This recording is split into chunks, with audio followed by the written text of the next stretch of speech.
Hello, and thank you for standing by. My name is Mark, and I will be your conference operator today. At this time, I would like to welcome everyone to the Mettler-Toledo third quarter 2025 earnings conference call. All lines have been placed on mute to prevent any background noise. After the speaker's remarks, there will be a question-and-answer session.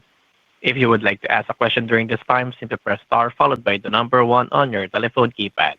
And to withdraw your question, press star one again. Thank you.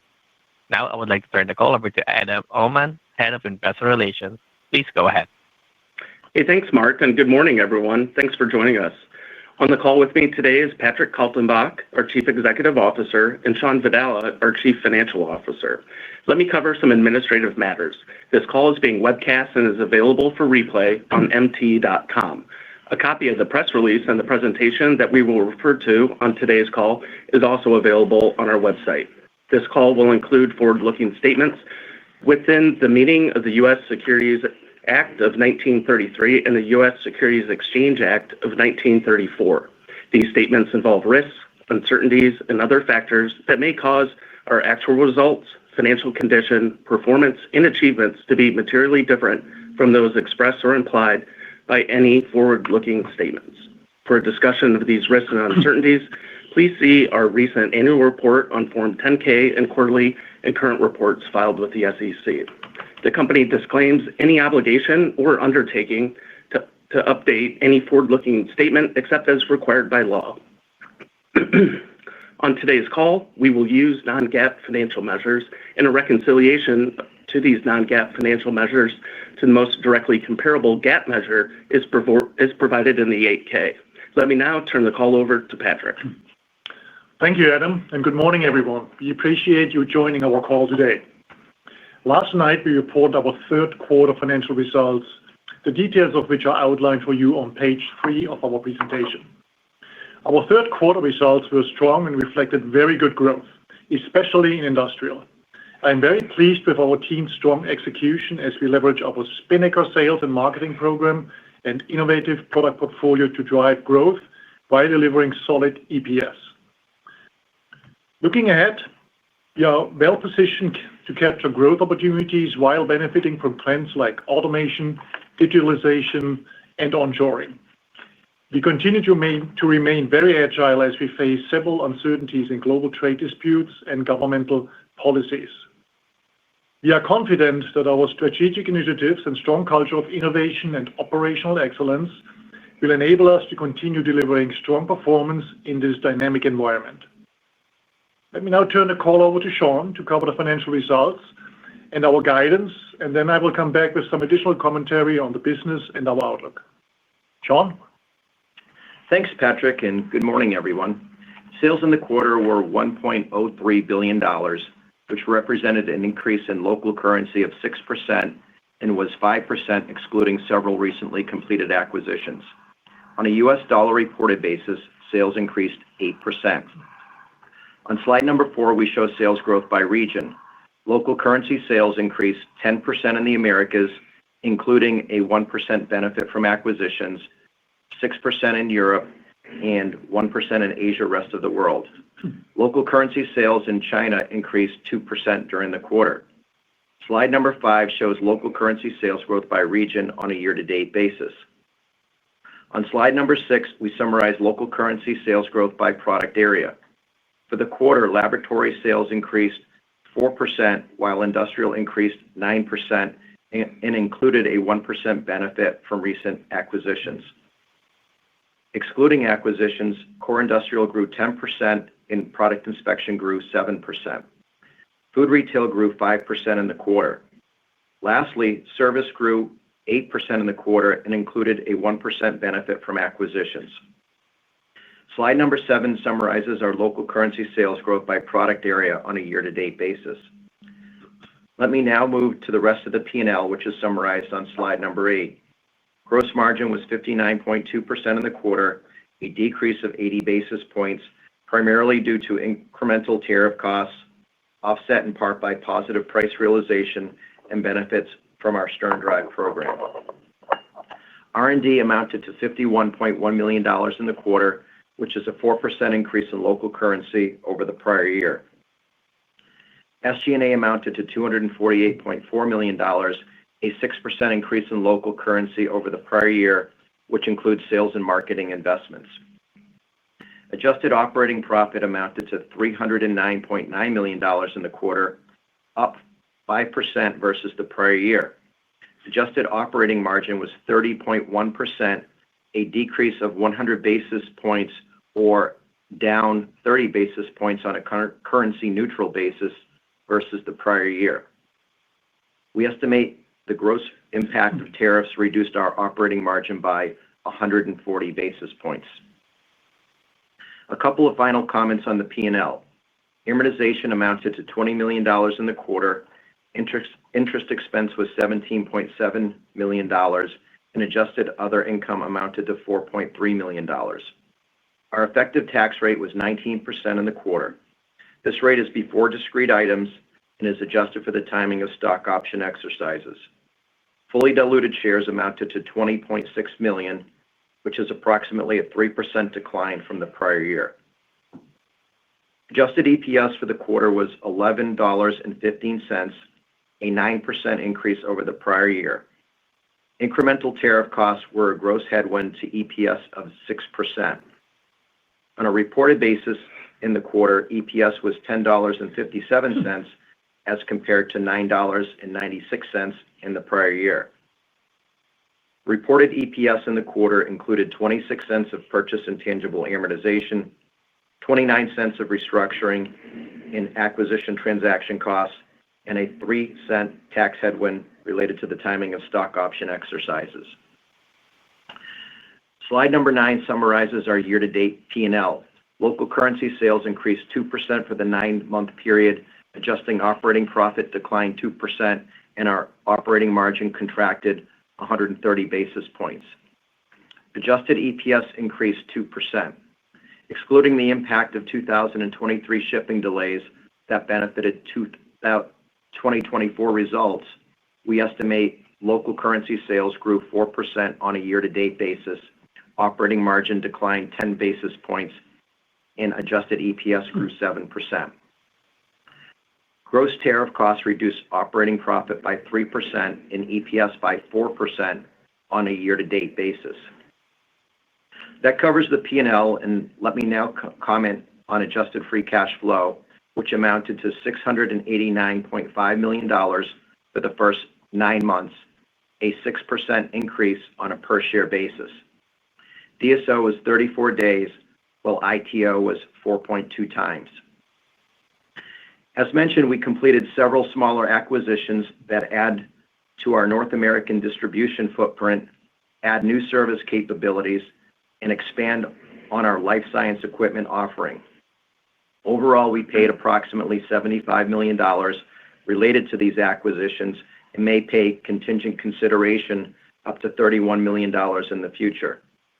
Going forward, they will approximate 1% of our sales and are modestly accretive to adjusted EPS. Let me now turn to our guidance for the fourth quarter and our initial thoughts on next year. As you review our guidance, please keep in mind the following factors. First, our guidance assumes U.S. import tariffs, as well as the impact of retaliatory tariffs from other countries, will remain in effect at recently announced levels. Trade disputes are dynamic, and there is a potential for new tariffs or retaliatory tariffs that we have not factored into our guidance. Second, while our third quarter results were better than expected, market conditions remain challenging with continued uncertainty related to trade disputes, governmental policies, and geopolitical tensions. Our forecast does not assume a significant improvement in market conditions over the coming year. Third, we have continued to make important investments in our business to capitalize on our customers' investments in automation, digitalization, and nearshoring. We believe this will position us to very effectively capture these opportunities over the coming years.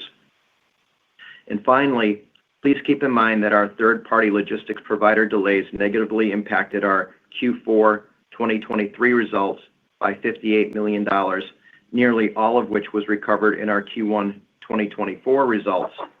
For the full year 2025, this reduces our sales growth by 1.5% and is a headwind to operating margin expansion of approximately 60 basis points and a headwind to adjusted EPS of approximately 4%.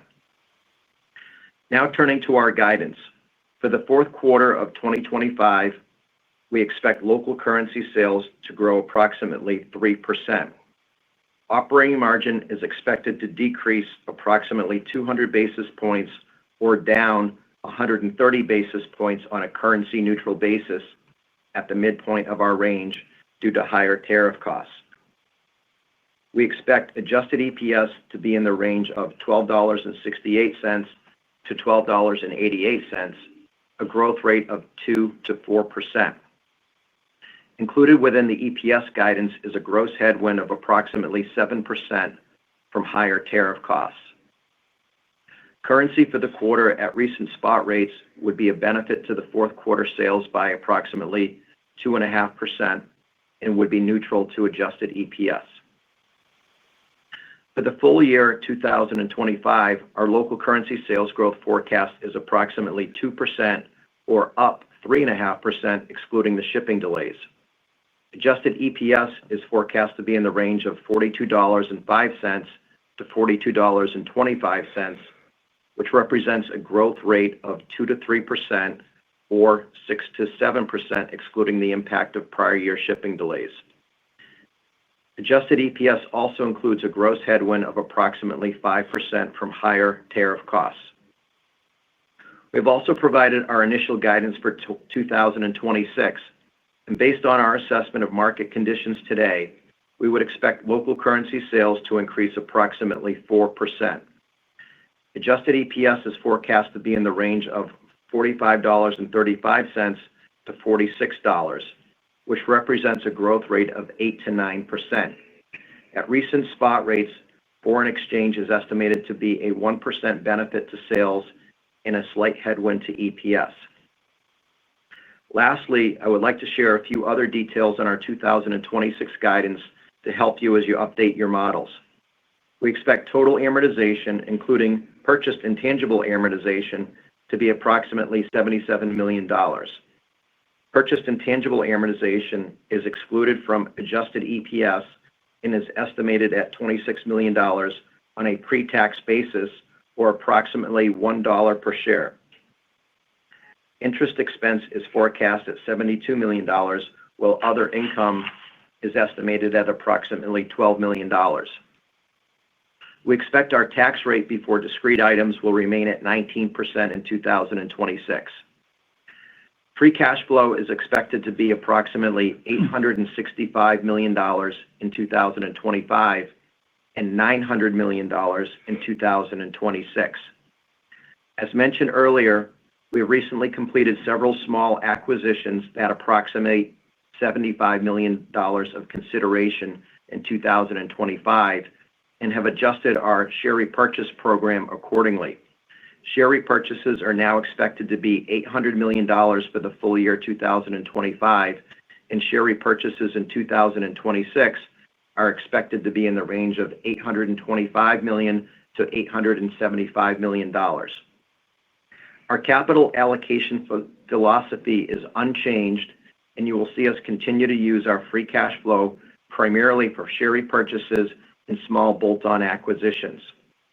Our board has also authorized an additional $2.75 billion to be added to our share repurchase program, which had $1.1 billion remaining at the end of the third quarter. That's it from my side, and I'll now turn it back to Patrick. Thanks, Shawn. Let me start with some comments on our operating businesses, starting with Lab, which had good growth in the quarter. We saw growth from pharma and biopharma customers with strong results in bioprocessing.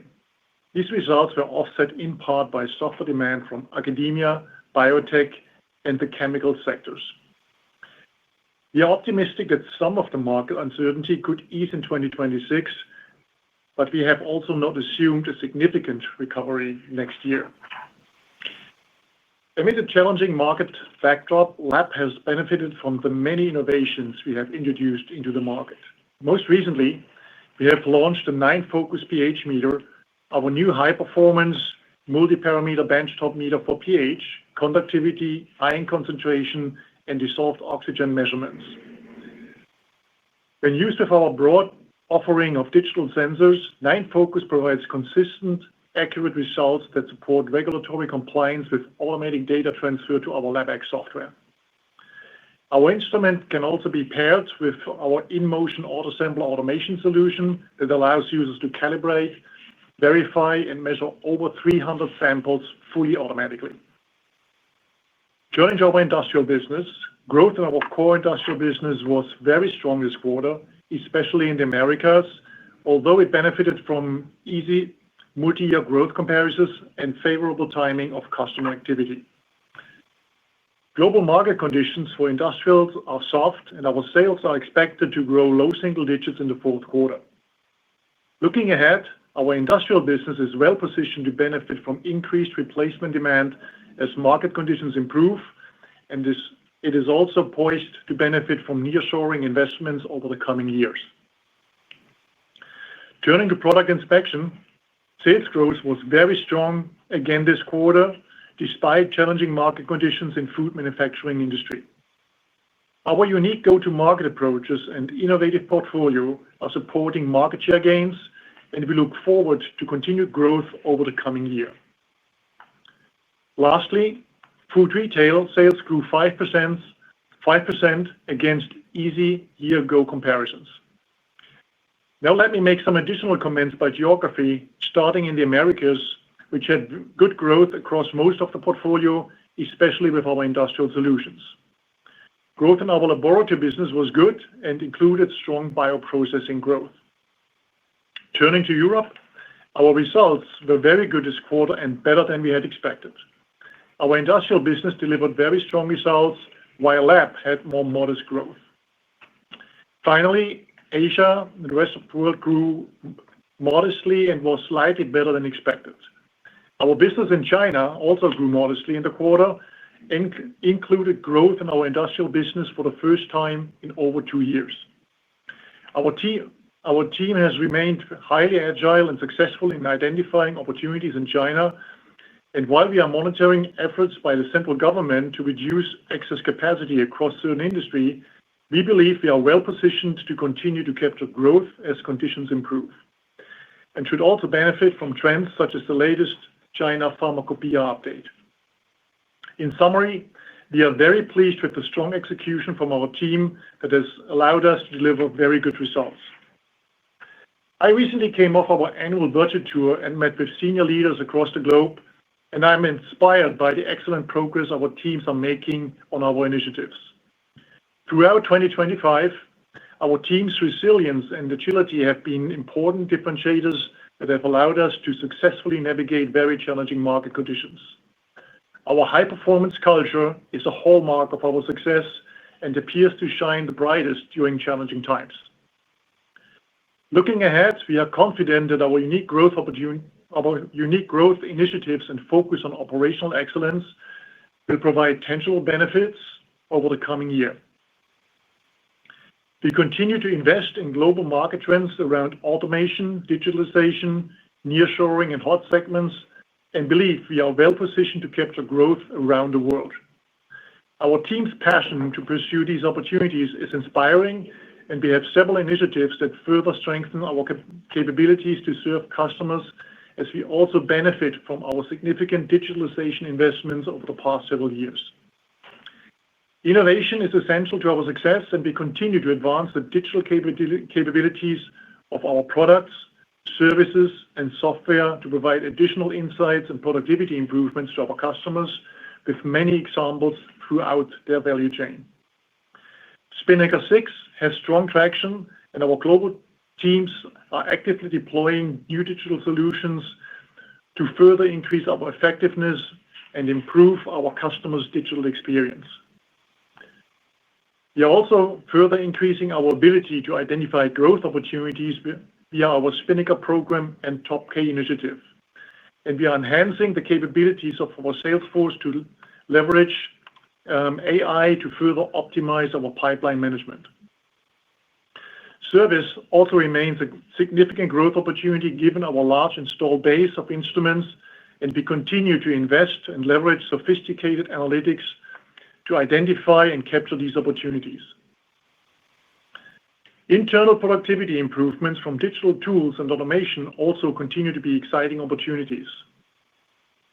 This is especially effective as MT as we operate from a single instance of our ERP and CRM systems that are fully integrated under the Blue Ocean program. Blue Ocean provides globally harmonized processes with extremely rich data that is essential to effective digitalization. While conditions in China have been challenging over the past couple of years, our emerging markets outside of China have continued to grow and, in total, are now larger than China. We see significant growth potential in these markets and expect to benefit from our strong market organizations around the world. Now, let me share some additional insights into our outlook for 2026. As mentioned earlier, we forecast our growth next year to be in the range of 4%, which assumes market conditions do not significantly improve from current levels. We continue to face uncertainty in the global economy with trade disputes, U.S. governmental policies, and geopolitical tensions. However, we expect conditions to gradually improve and replacement cycles will gain momentum again. While we continue to see short-term uncertainty in our end markets, we believe we are very well positioned to continue to gain market share with our broad portfolio of new innovations. We have also recently launched new initiatives to ensure resources are effectively focused and reallocated towards the most promising growth opportunities. I am very proud of the resiliency and strong execution from our global supply chain organization as we navigated new challenges with trade tariffs. Our team has been very agile and effective in implementing our supply chain optimization strategies. Our focus is to strengthen and evolve our in-region, for-region manufacturing capabilities to increase flexibility and resiliency, and we continue to expect to fully offset incremental tariffs cost in 2026. And lastly, as Sean mentioned earlier, we also recently completed several small acquisitions that broaden our distribution and service capabilities and also expand our life science equipment portfolio. While these acquisitions are small and will add less than 1% to our sales growth in 2026, they add new products and services to our portfolio and increase our sales capabilities. We are very happy to welcome our new colleagues to our team. Now, this concludes our prepared remarks. Operator, I would like now to open the line to questions. Absolutely. We will now begin the question and answer session. If you would like to ask a question at this time, simply press star followed by the number 1 on your telephone keypad. And our first question comes from the line of Luke Sergott with Barclays. Luke, please go ahead. Great. Thanks for the questions here. Wanted to start off with the guide for 26. Can you just kind of give us a breakdown of how you're looking at that by segment, particularly around the industrial side and what you're seeing there from PID and core industrial?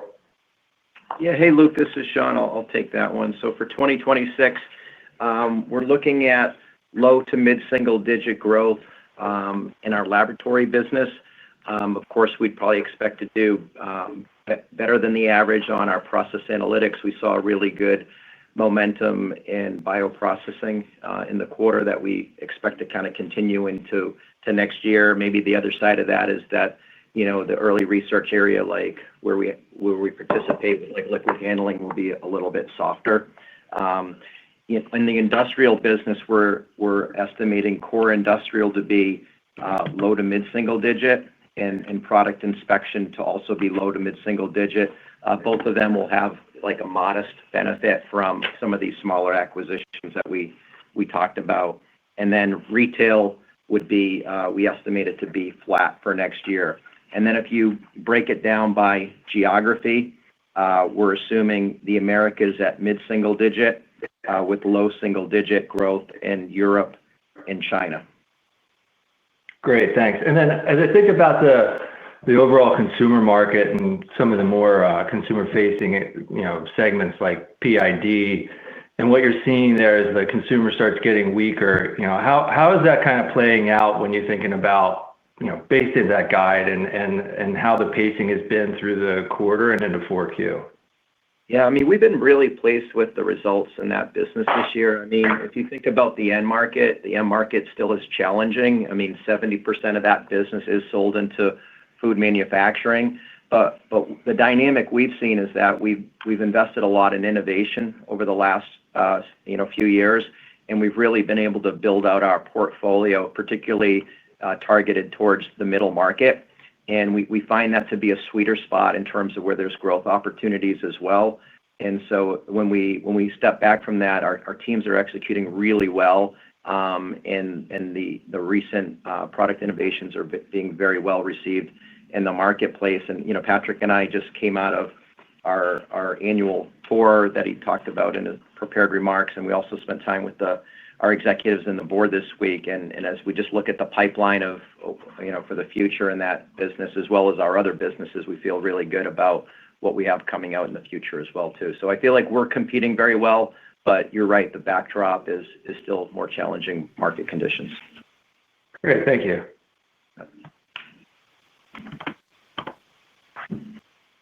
And your next question comes from the line of Vijay Kumar with Evercore ISI. Vijay, please go ahead. Hi, guys. Congrats on a really nice sprint here, and thank you for taking my questions. Maybe back off of Luke's question on fiscal 26. I think, Patrick, you mentioned macro, you're not assuming any change from current environment. When I look at your back half of 25, you're averaging 4.5. So that 4 for 26 seems a step down from back half. What changes in how you think of price versus volume? Yeah, I'll start and let also Shawn chime in there. Look, Vijay, when you look at how we guided for 2026, we said we don't expect any significant change to what we're seeing today. The market situation is still quite uncertain out there with global trade politics and tariffs in place, which leads to a lot of customer uncertainty. And that led us to really guide to the 4% for 2026. We think it's a very prudent guidance in this environment. And well, there could be some upside, of course. I mean, again, if the market's uncertainties become less, if the customer confidence increases, as we also mentioned our pre-remarks, that we think there's a good opportunity in our replacement business. We have seen probably now 2 years of subdued replacement business that hopefully will come into play once customers' confidence comes back. But in terms of the overall sequence, in terms of the growth first half versus second half next year, Shawn, I don't think we have. Yeah, I mean, the one thing to keep in mind, Vijay, is that we do have more pricing in the second half of this year than we'll have next year. We benefited about 3.5% or so in the third quarter on pricing. We expect to benefit by a similar amount in Q4. As we kind of go into next year, we're assuming about 2.5% for price realization for the full year. That includes some of the benefits from these mid-year pricing actions to mitigate tariffs. But when you step back from that, the assumption on organic volume growth, it's going to be certainly it's going to be modest growth next year. And I think if you look at the back half of this year, Q3 was a little bit better. Q4 is maybe kind of down a little bit, but I don't think it's a significant change, in terms of how we're seeing things. And I think the reality is it's early, right? There's still a lot of uncertainty. Headlines are more favorable in the last few weeks. If that continues, we're optimistic that can help increase the stability and confidence within our end markets. But we're just a little bit cautious given all the volatility we've seen with the pressures on some of our core end markets over the past year. That's helpful. And Shawn, maybe on margins for our 26, I think your guide implies maybe modest operating margin expansion. Your tariff headwinds should abate quite meaningfully, but should we see a little bit more robust margin expansion? Yeah, it's a good question, because one of the dynamics we face is that the way currencies have evolved just over the past quarter, we have a lot more benefit on the sales side, but that's being offset by cost increase in the Swiss franc strengthening against the euro. And so even though it's not having a significant impact on EPS, it has a bigger impact on operating profit as a percentage of sales. And so when you kind of do that math, our operating margin expansion for next year is about plus 60 basis points on a currency neutral basis. So it's not, so I think it's a much better story than the reported number, which is probably in the 20 to 30 basis point kind of a level. And I do feel very good about execution in the organization, and I do feel good about our ability to mitigate these tariffs. That's very helpful, Shawn. Thank you. And your next question comes from the line of Dan Arias with Stifel. Dan, please go ahead. Good morning, guys. Thank you. Patrick, to what extent do you think onshoring demand can work itself into the picture for 2026 versus 2027 and beyond? You guys have some products that seem like it could be part of what's done earlier rather than later. But I also know you guys tend to not get too worked up about some of these high-level ideas in your earlier stages. So can you just maybe think a little bit about and tell us a little bit about your thoughts on 26 there? Sure. Very good. Hey, look, I think we are very well positioned as a global company to benefit from the re-and-home shoring activities. There are big numbers out there, as you know, from pharma, from semiconductor, and other places. And as you know, about 50% of our sales are sold into production and plus QA/QC. So that's a big part of the portfolio as these companies will start reshoring or building out capacities in the United States and in Europe as well. Again, there have been large announcements, but it will take multiple years to build these new plants. So that I think it will not have an immediate effect. It will be a gradual effect. We expect some of it in 2026, probably even more in 2027. But again, we make sure that we are ready to work with our customers. We're talking to all our key accounts at the moment who have also made some of these statements. If you think about the pharma companies that they will build out capacity in the U.S., we are ready to help them with establishing their labs, their manufacturing floors, their QA/QC labs, etc., with our products. But this will be a multi-year journey. I mean, if you think back even on the Semiconductor Act, how long that took until really we saw some momentum in the end market. I think the impact for 2026 will be moderate. But again, for us, it's important that we are very early for our customers to help them as they design the labs and the manufacturing floors, that they get the latest of our innovation to help them to drive productivity and efficiency, which they are looking for, together with all the digital capabilities that we have. Okay, that's helpful. And then, Shawn, maybe on the comments that you guys made on China, can you maybe just compare what you expect on the lab/biopharma side versus more of the industrial side? I'm trying to understand just the macro headwinds and what that might translate to for China for you guys next year.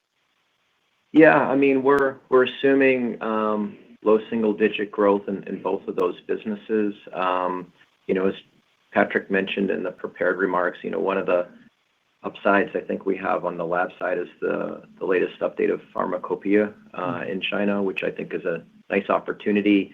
All the investments that are going on in country, with GLP-1s is a really good example. And so we feel like there's, medium to long term, some upside here, but we're a little bit more cautious as we think about things today. And then on industrial, one of the highlights of the third quarter was our industrial business. And within that, we had good growth in each region, but it was nice to see growth in core industrial in China in the quarter. It's actually the first time we've had growth in that business in 2 years. And so, when you think back to the beginning of the year and, some of the things that were on our mind, that was an area where we would have had placed more risk, just given all the uncertainty with their economy. And it's nice to see that they had some growth. And I feel very good about our ability to continue to execute there. We kind of walked away from our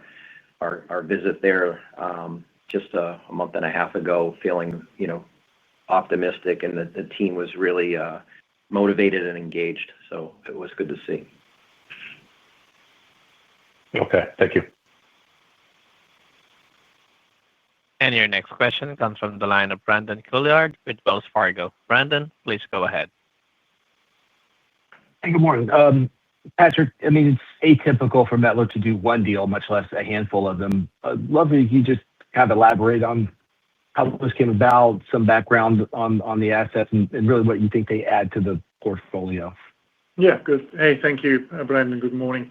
Yeah, of course, normally we do not this amount of deals in one quarter, but to be honest, the deals also take a lot of preparation times, and we always look to expand our portfolio at new technology vectors or at adjacencies that we don't own, and also expand our distribution. In this quarter, we acquired a few North American distribution partners that give us really additional sales and service capabilities, including some new services. We also acquired the Genie Vortex mixers, which is a really strong brand and expands our life science equipment portfolio that complements, for example, our pipette business and the businesses, shakers and others that we sell through our O-House business.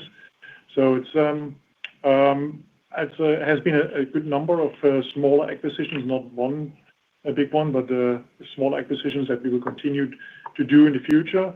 And as Shawn mentioned before, the revenue contribution was less than 1% this quarter, and about 1% through the first half of next year.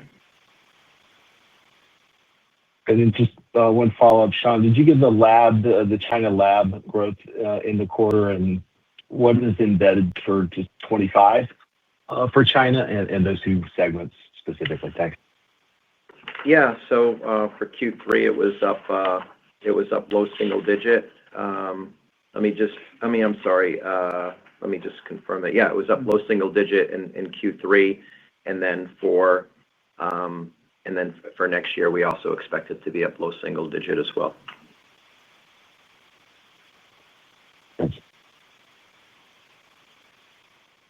And your next question comes from the line of Patrick Donnelly with Citi. Patrick, please go ahead.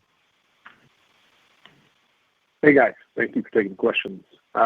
Maybe one just on the core industrial side. Can you just talk about what you're seeing there, what the trends are, conversations with customers? Obviously, it's helpful to hear a little bit about the go-forward on that front. But we'd love just to hear what the trends look like there and the visibility as you work your way forward on core industrial. Yeah, okay. I'm happy to take that.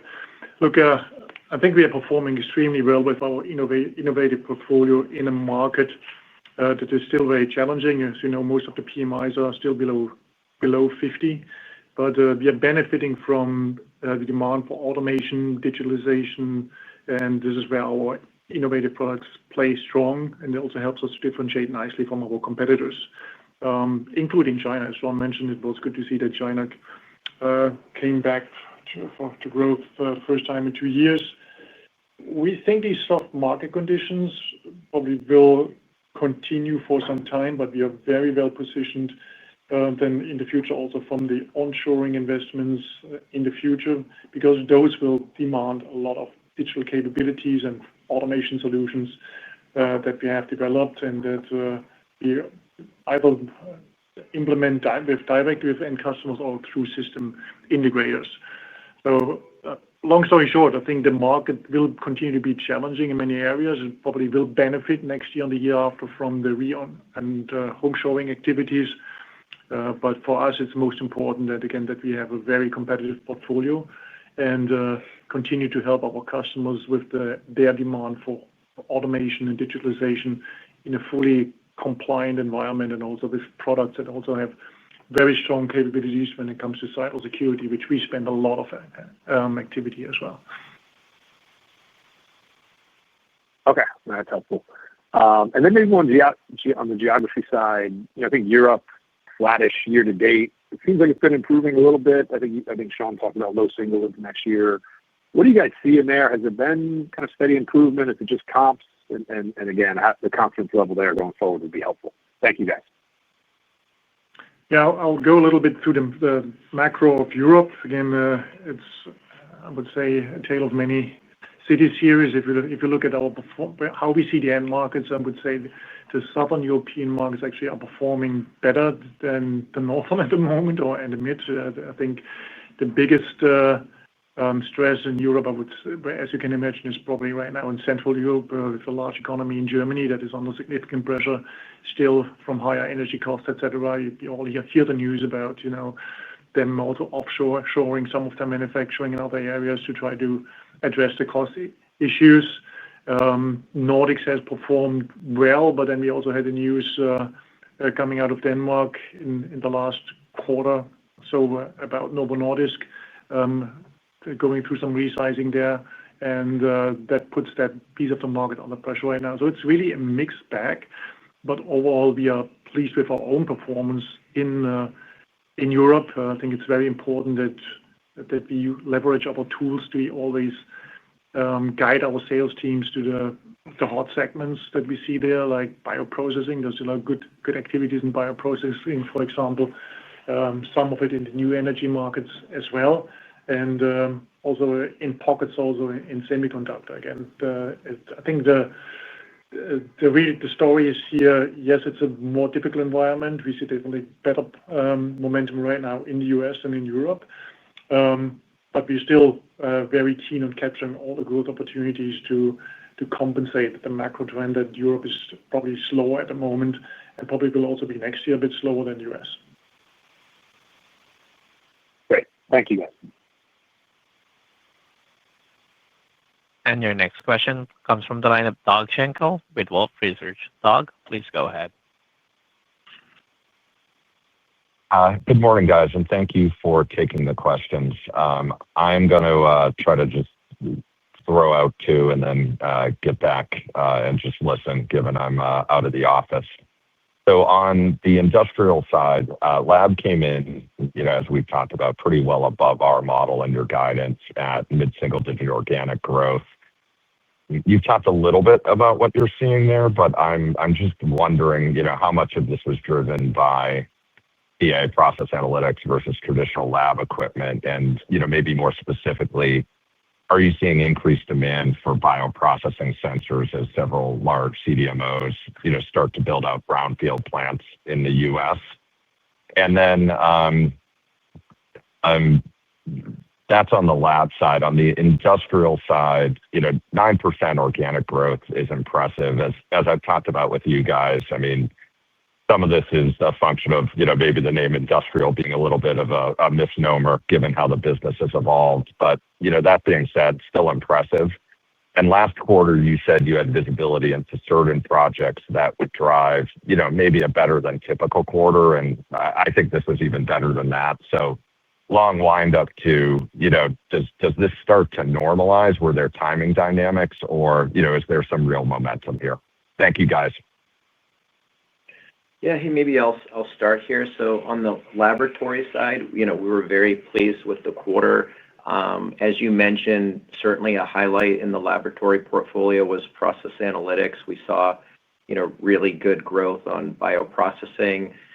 This business also benefits from some of the investments that are being made to the power grid, as you think about data centers as an opportunity in the future. But a lot of it was pretty much bioprocessing. And the power is like we have ultra pure water solutions, et cetera, that help with power plants. On the rest of the business, we also saw some good growth. Like, for example, within our analytical instrument portfolio, we were very pleased with growth in that business. If you look at weighing solutions, also really good growth. The one soft spot that I think I alluded to earlier was in our liquid handling business. We still see a lot of softness in that business, and that business really is in the crosshairs of a lot of the topics out there regarding funding and research, whether it's with biotech, whether it's with academia, whether it's with currently the government shutdown. Now these are smaller exposures for Mettler-Toledo, but when you get into liquid handling, they tend to be a little bit bigger, and they tend to feel it, especially the consumable nature of that business. But we did have modest growth on the consumable side. It's really more on the instrument side where we saw softness. On the industrial side, we did have some good, much better activity, as you mentioned, in the quarter than we expected. I think we were kind of walking into the quarter feeling pretty good. Then just a lot of things happened in different parts of the world that just all came together. As an example, we had some activity in our transportation and logistics business, which is selling. It's part of how facilities are trying to automate their factories, and we have these solutions around dynamic dimensioning that's super effective, provides strong paybacks to our customers, and a lot of that kind of caught on in the quarter. But it's not only that. If you look at the rest of the portfolio where we are facilitating customers' automation and digitalization needs, we saw some good trends there. We also saw good growth in each region of the world. But we also probably had, in fairness, a little bit of an easier comp in Q3 if you look at it on a longer-term CAGR basis. And so that comp is maybe a little bit more difficult in the fourth quarter. And as we kind of listen to the organization and customers, just the timing of activity seems to have been a little bit more skewed towards Q3 versus Q4. We're actually a lot more cautious on our core industrial projection for the fourth quarter. We're probably looking at more like low single digit in the fourth quarter. So we do see a step down there quarter and quarter. But when you look at the second half of the year and combined, we actually feel really good about how we're executing and how we're positioned going into next year. And I just think that the portfolio is doing well. It's being really well received globally. And we always talk about how this business is, while it's exposed to the macro, it also has a lot of opportunity with all these onshoring needs. And as companies are onshoring, they're investing more in automation and as well as digitalization. And we continue to invest in our portfolio to optimize these opportunities.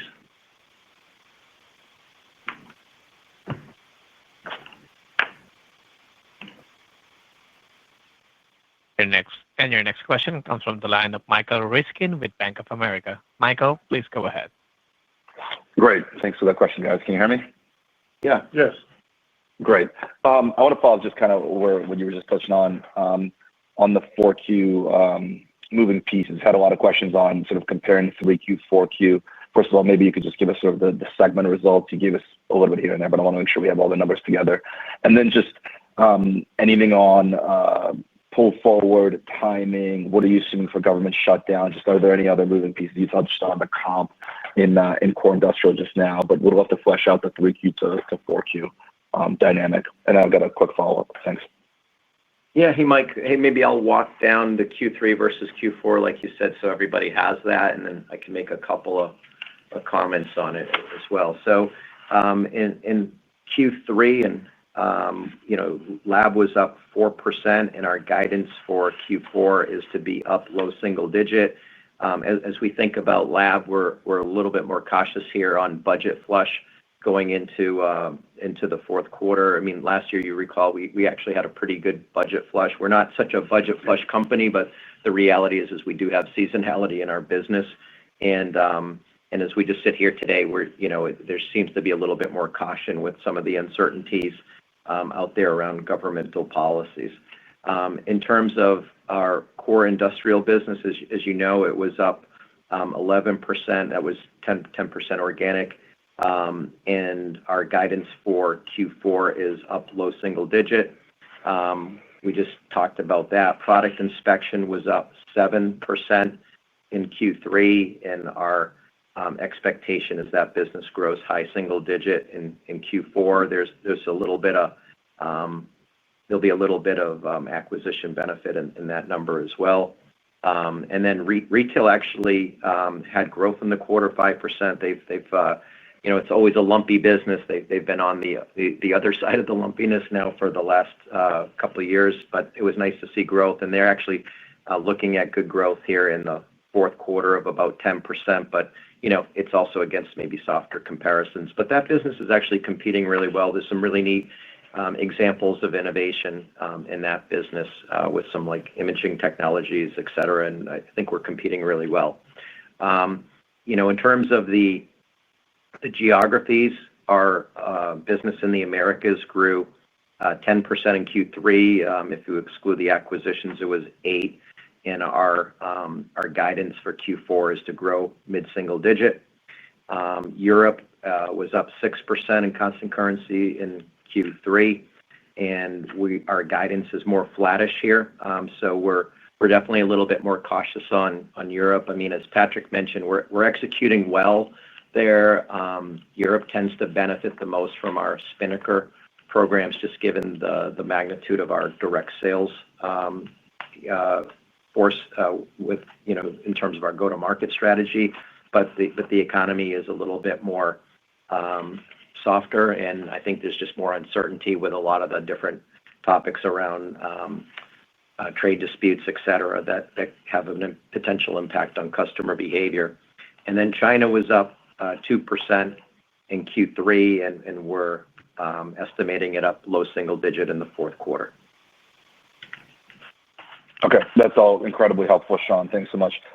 For follow-up, if I could just touch on tariffs in 2026.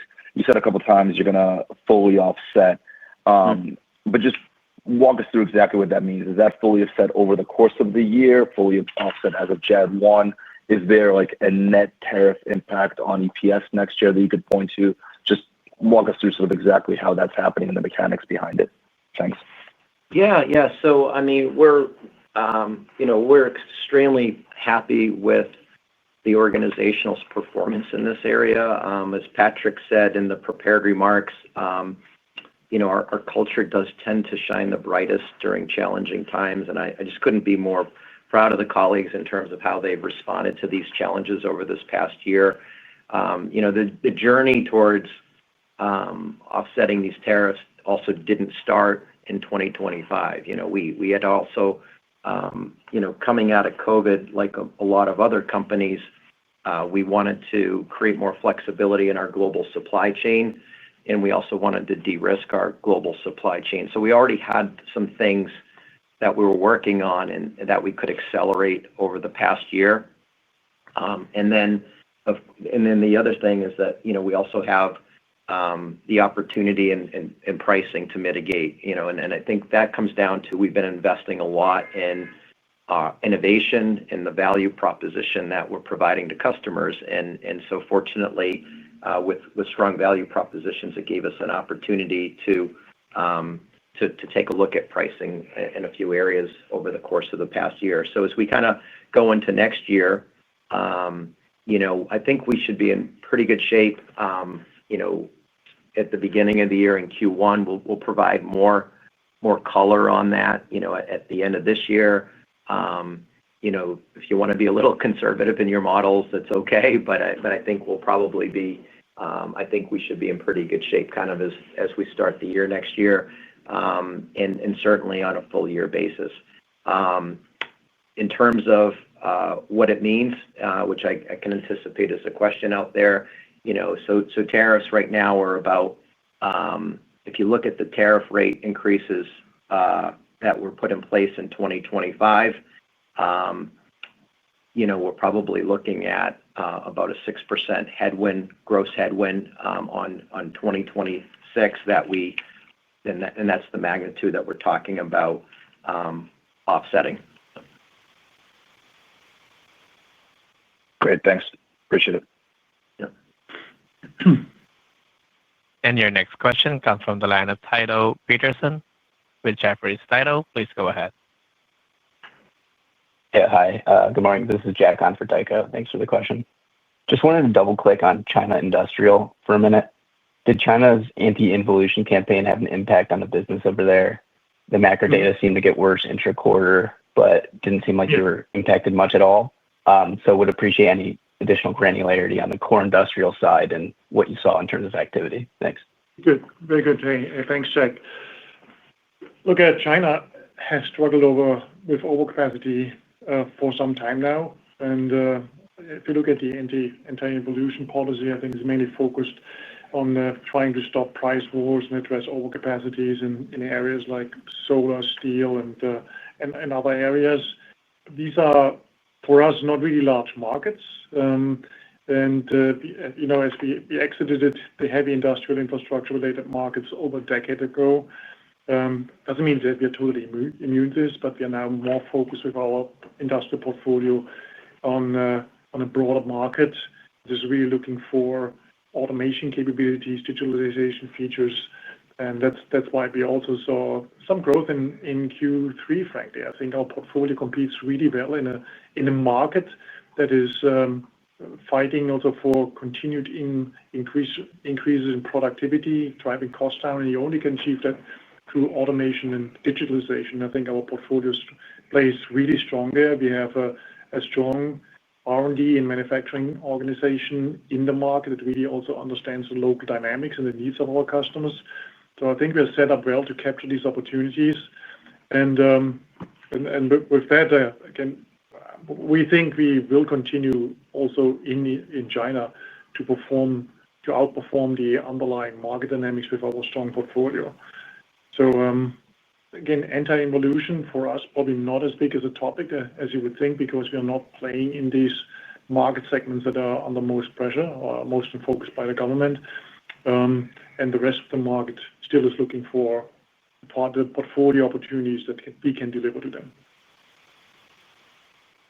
Okay, great. That's really helpful context.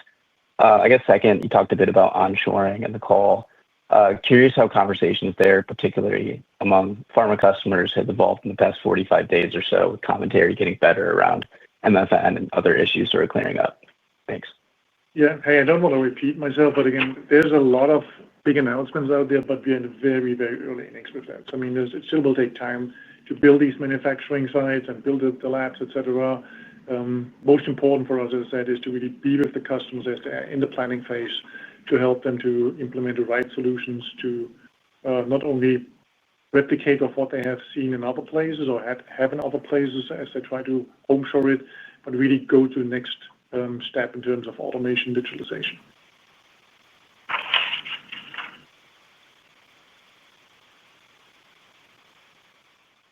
And your next question comes from the line of Josh Waldman with Cleveland Research. Josh, please go ahead. Morning. Thanks for taking my questions. Patrick, a follow-up on the bioprocessing side. I'm curious where all you're seeing the impact of stronger demand across the portfolio, and I guess any sense on durability into Q4 and 2026. Did it seem like volume strengthened throughout the quarter? And then I guess on the portfolio exposure piece, I believe you have bioreactor equipment exposure within core industrial. Were there any signs of strength there? Yeah. Good. Very good questions, Josh. And yes, you're absolutely right. We see this across the portfolio. Bioprocessing is a strong segment for us, of course, especially for the process analytics piece. But as you think about the entire value chain of these customers, when it comes to QA, QC solutions, where our lab products play well, or in industrial solutions where tank scale weighing, etc., play a big role, we will definitely continue to benefit from the strong momentum in this market. We anticipate this to continue into 2026 as well. This is a market that shows strong momentum, and also we have very strong engagement of our sales teams with the customers in this space. Did you see strength in the tanks and weighing side as well, or was it more on the consumable side here in the third quarter? Yeah, we saw it in both. I mean, probably more a bit more on the bioprocessing sensor side, but also, again, really good customer engagement and also upbuilding momentum on the tank scale weighing as well, etc. As these customers will build out their manufacturing capacities or do re-homeshoring, again, they will look at us to help them to put in the newest and most effective solutions. Got it. Okay. And then as a follow-up, was curious if you could talk through what you're seeing on the service side, maybe how service performed versus expectations, your thoughts going into 2026, and then if there's been any update on attach rates or change in strategy to drive better attach rates would be helpful. Good. Yep. Actually, we are very happy with the 8% service growth that we have seen in the quarter, includes about 1% through the acquisitions we made. Service is really strong. We have also a great growth initiative in the company to build out not only our service portfolio, but also the coverage in the markets. We continue to target mid to high single-digit growth in both 2025 and 2026. We are really confident that the long-term growth will be above the company average for services. That's actually, again, a segment that I'm also putting a lot of energy in as a CEO, making sure that we really capture the full opportunity out there. We have great progress in place, and I'm looking forward to continued growth there. Great. Thank you. Your next question comes from the line of Catherine Schulte with Baird. Catherine, please go ahead. Hey, guys. This is Josh on for Catherine. Thanks for taking my question. We just wanted to unpack a little bit. Have you seen any change in sentiment from pharma customers since some of these MFN deals? I'm just wondering what those have kind of looked like since some of these announcements have been rolling out. Thanks. I'll take this question. Look, I think that the most favored nation discussion has been out there. I think it probably created some initial uncertainty of what that means. Overall, the pharma segment performed for us really well. I think the customers are really now looking forward to how they address the reshoring, home-shoring opportunities for them, also what they have, the commitments they have made to the U.S. government. They also see the underlying demand for biopharmaceuticals and others. I think that the uncertainty, there's still some uncertainty there, but it's not around the most favored nation topics. At least when we talk to our customers, that is not the first topic that comes up. They are really looking forward to optimize their processes to drive efficiencies, and also as they continue to expand their manufacturing sites, that they can work with us on implementing the best efficient and most profitable solutions for them. Great. You talked through the replacement cycle opportunity here, maybe starting to ramp up a little bit. Just wondering if any of this is baked in the 2026 guidance, and how should we think about the impact here longer term? Thanks. Yeah. Well, look, I mean, I would have here a glass wall to really see what's going to happen. What we do know is that we had 2 years of a little bit subdued replacement business. We also see our install base aging a bit more, but I cannot really tell you when the customers are ready to pull the trigger and replace the equipment. I think it's upside potential, but we have not factored it fully into our 2026 guidance.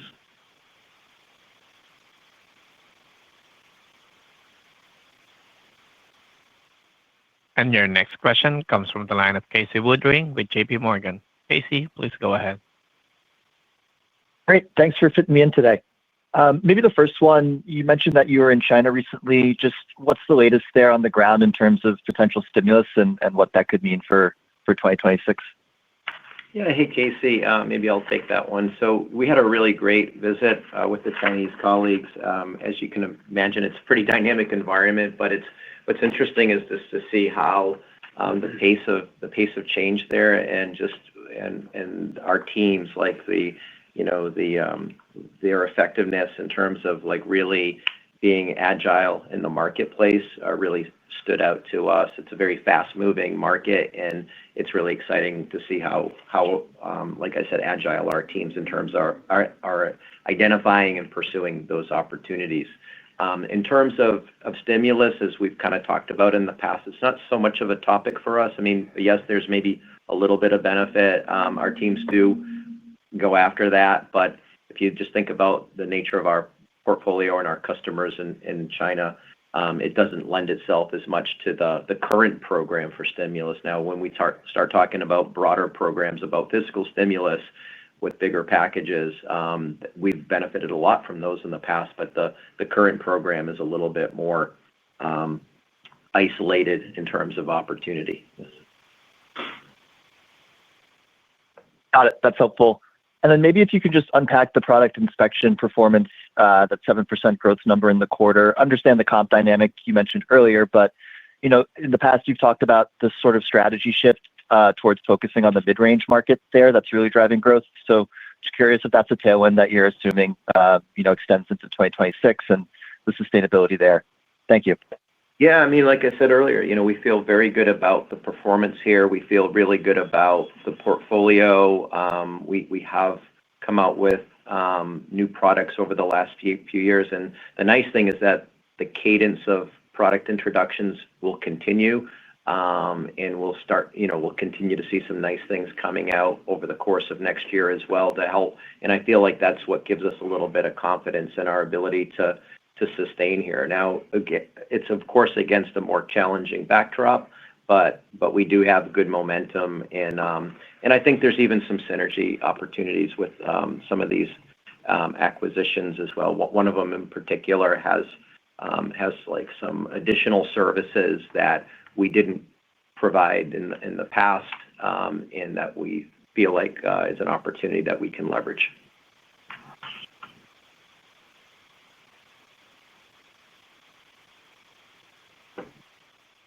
There's no further questions at this time. I will now turn the call back over to Adam for closing remarks. Adam? Okay, great. Thanks, Mark. And thanks everybody for joining our call today. If you have any follow-up questions, feel free to reach out to me. I hope you all have a great weekend, and we'll talk to you soon. Thank you. That concludes today's call. You may now disconnect.